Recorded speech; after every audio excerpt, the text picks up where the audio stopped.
ایک مریض میرے پاس آیا، ایک مریض کہنے لگا میری بہن کو کینسر ہے، شوکت خان ہم نے، آغا خان نے، فلاں نے لا علاج کر دیا۔ میں نے کہا اب ڈاکٹروں نے لا علاج کر دیا ہے، ابھی کوئی کسر کمی ہے؟ نہیں۔ میں نے کہا ایسا کرو سب وظیفے چھوڑ دو، ایک لفظ بتاتا ہوں جو غزوہ خندق میں میرے آقا مدینے والے نے صحابہ کو بتایا تھا، وہ لفظ ہے حامیم لا ینصرون۔ یہ قرآن پاک کے دو لفظ ہیں، قرآن میں بھی ہیں، حامیم علیحدہ ہے، لا ینصرون علیحدہ ہے۔ حدیث مبارکہ میں یہ دونوں لفظ اکٹھے ملتے ہیں، یہ حدیث کا لفظ ہے، یہ قرآن کے لفظ ہیں۔ تو میں نے ان سے کہا، میں نے کہا آپ ایسا کرو سارا دن پڑھو وضو بے وضو، حتیٰ کہ ہر حالت میں حامیم لا ینصرون، بس یہ لفظ ہے چھوٹا سا، حامیم لا ینصرون۔ میں نے کہا سارا دن پڑھو، سارا دن پڑھو۔ وہ بیچارے ہر ہفتے شوکت خانم میں علاج کے لیے جاتے تھے، کوئی لیزر وغیرہ کوئی اس قسم کی ترتیب ہوئی، سارے گھر نے یہ پڑھنا شروع کر دیا۔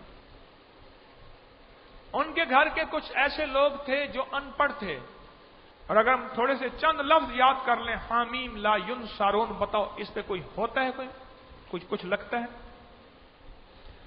اب اس کے فائدے سنیے۔ تو میں نے ان سے کہا کہ سارا گھر پڑھے، اور ایسے لوگ جو کہتے ہیں ہم پڑھے ہوئے نہیں، ان کو کہیں وہ بھی پڑھیں، سارے پڑھیں اور بہت زیادہ پڑھیں، حامیم لا ینصرون، حامیم لا ینصرون۔ انہوں نے پڑھنا شروع کیا، چند ماہ ہی پڑھا، ٹیسٹ کلیئر ہونا شروع ہو گئے۔ ڈاکٹر کہنے لگے کہ علاج ہمارا اچھا ہو رہا ہے۔ میں نے کہا یہ دیوانے ہیں، ان کو کہنے دو۔ اچھا، میں نے کہا ایک دفعہ میں نے ایک دفعہ اس کو ایک پٹی پڑھا کے بھیجی۔ میں نے کہا ڈاکٹر صاحب سے کہیں ڈاکٹر صاحب اس کیس کے، وہ اکثر مریض جاتے ہیں آپس میں واقف ہو جاتے ہیں، 8 دن کے بعد اس کی بھی شعائیں لگنی ہوتی ہیں، اس کی بھی لگنی ہوتی ہیں، انمول میں یا اس میں شوکت خانم میں، کوئی کس شہر سے گیا، کچھ کس شہر سے گیا، کوئی کس شہر سے، تو ان کی بعض اوقات اپوائنٹمنٹ ایک ہوتی ہے، گروپ بنائے ہوئے ہوتے ہیں، گروپ بنائے ہوئے آپس میں ایک دوسرے سے واقف ہوتے ہیں، تیرا کیا حال ہے، میرا کیا حال ہے، تیرا کیا حال ہے، تیرا کتنا فائدہ ہوا، میرا، پھر پوچھتے ہیں، کہنے لگے جی ہماری تو ساری رپورٹیں نارمل ہو گئی، ان میں سے کسی کی نارمل نہیں ہوئی، سب کا کام نظام خراب ہو رہا ہے۔ میں نے کہا ڈاکٹر صاحب سے کہنا، ڈاکٹر صاحب ہمارے گروپ کے کسی بندے کی رپورٹ نارمل نہیں، آپ کہتے ہیں ہمارا علاج ٹھیک ہو رہا ہے، رپورٹیں نارمل ہیں، ان کی کیوں نہیں ہوئی؟ پھر ڈاکٹر حیران ہوگا، پھر اس کو اس عمل پہ لگا کے آنا تاکہ وہ اوروں کو بتائے۔ ڈاکٹر نیک دل انسان تھا، میں نے جو اس کو سبق پڑھا کے بھیجا اس نے جا کے وہ سارا ڈاکٹر کو بتایا۔ ڈاکٹر نے کہا بات تو آپ کی ٹھیک ہے، تو یہ کیسے ہوگا؟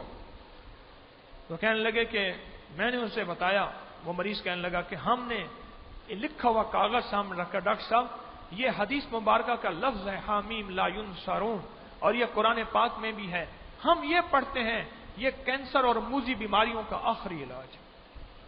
اچھا، اور اس کے اور بڑے کمالات ہیں، بیماریوں کے لیے تو آخری چیز ہے۔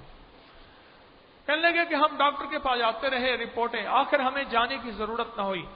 میں نے ایک دفعہ کہا کہ اسپیشل جاؤ، فیس دو، اب جاؤ اس لیے کہ ڈاکٹر صاحب الوداع، کہ ہمارا مریض ٹھیک ہو گیا، اب صرف آپ کو الوداع کرنے آئے ہیں، آپ کا بھی شکریہ، لیکن اصل اس وظیفے کا شکریہ کہ جس کی برکت سے ہمیں اللہ نے شفا یابی عطا فرمائی، اصل اس وظیفے کا شکریہ۔ اب وہی ڈاکٹر صاحب ہیں، مجھے ملنے آئے کچھ پچھلے سال یا اس سے پچھلے سال پہلے غالباً مجھے ملنے آئے، کہنے لگے میں آپ کو دیکھنے آیا ہوں، ملنے آیا ہوں، میرے سینکڑوں ہزاروں مریض اس وظیفے سے ٹھیک ہو گئے۔ پچھلے سے پچھلے رمضان حیدرآباد سے ایک صاحب آئے اور رمضان گزارنے ہمارے تسبیح خانے میں لوگ آتے ہیں، وہ بھی آئے، کہنے لگے میری والدہ نے مجھے بھیجا ہے، میں جسٹس تقی عثمانی صاحب کا رشتہ دار ہوں، ہم حیدرآباد میں رہتے ہیں، بڑی شستہ اردو بولتا، کہنے لگے مجھے بھیجا ہے والدہ نے